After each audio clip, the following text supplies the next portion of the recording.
if the Trump administration is trying to put Harvard University, the nation's oldest college, out of business, today we learned the White House is set to pull all the remaining federal funding that flows through the school. That's about $100 million, according to estimates. That is in addition to the billions of dollars in research funding, including extremely crucial biomedical research, the administration has already frozen at the university. And of course, last week, the White House halted Harvard's ability to enroll international students, which the New York Times reports could impact about 25% of the student body. Here's the thing. People all over the world desperately want to come to the U.S. to study because this country has for decades now offered the gold standard in terms of higher education globally. It's one area of just genuine American exceptionalism. And so international students are a huge boon to American universities and to the American students at those universities and all the economic activity around it. One study showed that about 1 million international students at American colleges and universities contributed more than $43 billion to the U.S. economy during the 2023 and 2024 academic year. You know all those complaints you hear from Donald Trump and lots of people about our trade deficit with China, right? We buy everything from us, they buy nothing from us. We buy everything from them, they buy nothing from us. Well, one place that we have an enormous trade surplus with the rest of the world is in higher ed. But no one in the Trump administration actually cares about that or any of this. This is all just punishment against the university after it rejected the White House's demand to install third-party auditors, kind of ideological, like party apparatchik minders, to, quote, audit those programs and departments that most fuel anti-Semitic harassment or reflect ideological capture. Think about that phrase. Now, to be clear, anti-Semitism is a real and pernicious problem in America. But by now, it is painfully obvious that it is just a convenient rhetorical weapon for Trump and his allies to gain full control of universities. I mean, think about that phrase, ideological capture. That can mean anything. We want to control what your ideology is. They want to rewrite the school's curriculum in a way that is favorable and deferential to Trump and his worldview. Donald Trump wants the most powerful and legendary institution in higher education in this country, arguably in the world, to bend the knee to his whims and become a kind of controlled asset of MAGA. That is the goal here. And yes, let's be clear, it's pretty hard to root for an elite institution like Harvard, right? With a $53 billion endowment. But this attack on the university isn't really about Harvard at all, qua Harvard, and it isn't happening in a vacuum.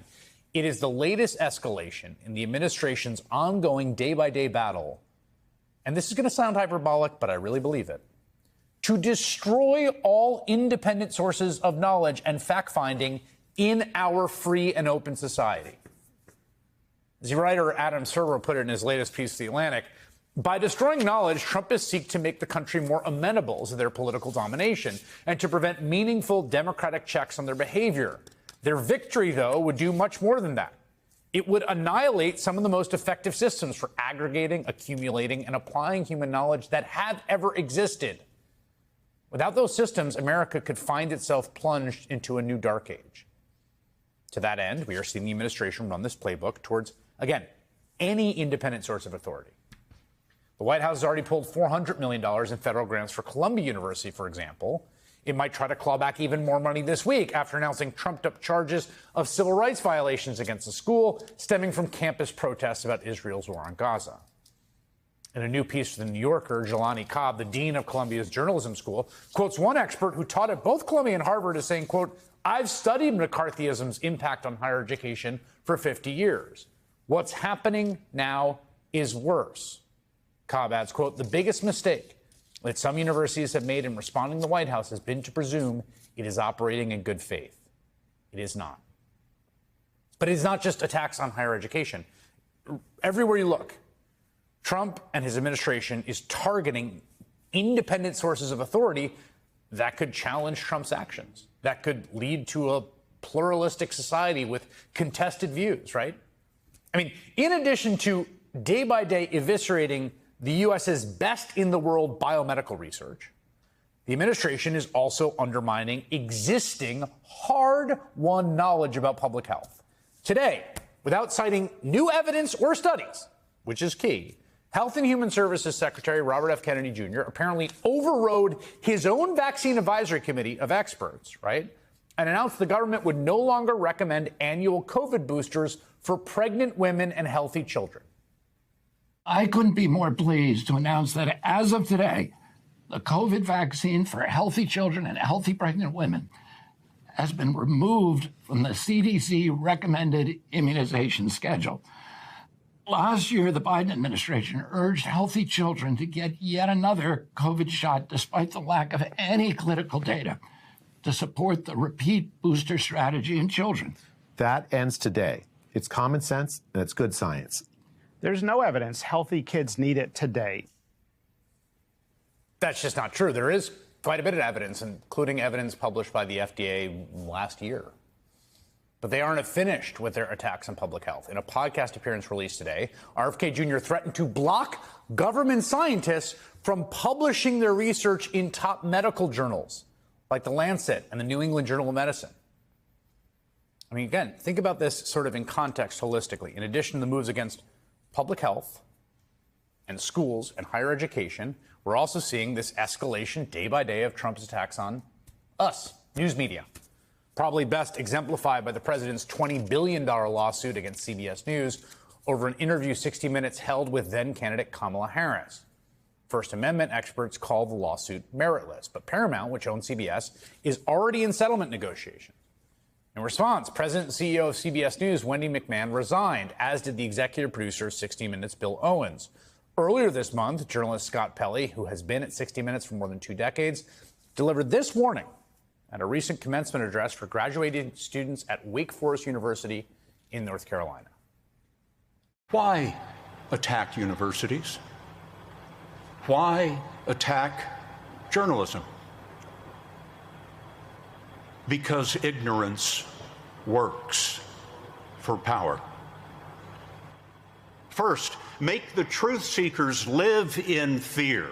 Sue the journalists and their companies for nothing. Then send masked agents to abduct a college student who wrote an editorial in her college paper defending Palestinian rights, and send her to a prison in Louisiana charged with nothing. Then move to destroy the law firms that stand up for the rights of others. With that done, power can rewrite history. As you can see there, Pelley, to his great credit, is not cowed. And it's true that many aren't. Not every outlet is capitulating to Trump. In fact, today, National Public Radio announced it is suing Trump over his attempts to essentially annihilate the organization, gut funding for the independent outlet through an executive order. And we're seeing this type of resistance everywhere, and sometimes in sort of unexpected areas. Federal Reserve Chair Jerome Powell, I think he's a pretty conservative guy, as far as I can know. He's a guy who was initially elevated to the job of Federal Reserve Chair by a guy named Donald Trump in his first term, is fighting the president's pressure campaign to remove him from his position, calling on the next generation to preserve our democratic institutions, again, in another weekend commencement speech at Princeton University. Here's the single most important thing for everyone to understand about this ongoing existential battle to preserve our American birthright of a free and open society. All these institutions and the people that power them and the vast sources of independent knowledge production and authority contained within them that form what is the kind of civil society of America, altogether are more powerful than this one petty, addled man. And Donald Trump knows it, and that's why he wants to end them.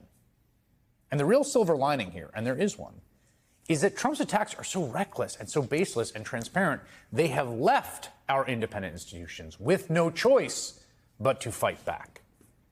Good. We need them.